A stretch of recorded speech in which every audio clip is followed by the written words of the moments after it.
Ինչի է Հայաստանն ասում երրորդ երկրին վաճառենք, կոնցեսիան Ռուսաստանը վաճառի։ Թող կանգնի ասի, հետ են վերցնում։ համայն հայություն խնդրում ենք ձեզ օգնեք, այս կոնցեսիոն պայմանագիրը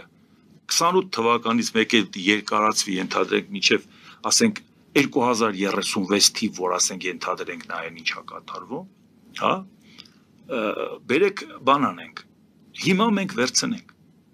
ինչա դրա գումարը, դա սեփականություն չէ, էլի որ մենք մտածենք ռուսների սեփականություն, էդ ինչ ներդրում են արել,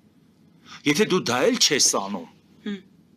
Ռուսաստանին ասես ոչ մեկին չեմ վաճառում, ես քո գործընկերն եմ, ռազմավարական դաշնակիցն եմ, ես քեզ ասում եմ, ես քեզանից առնում եմ մի բան, որը ես եմ քեզ տվել։ Եվ դիմում եմ համայն հայությանն, ասում եմ օգնեք ինձ։ Եթե համայն հայությունը հարցի լրջությունը չհասկանա, չօգնի, կարող ենք հասկանալ։ Ասենք դե մի մարդը փորձեց չստացվեց, բայց ինչի է առաջարկում երրորդ կողմին։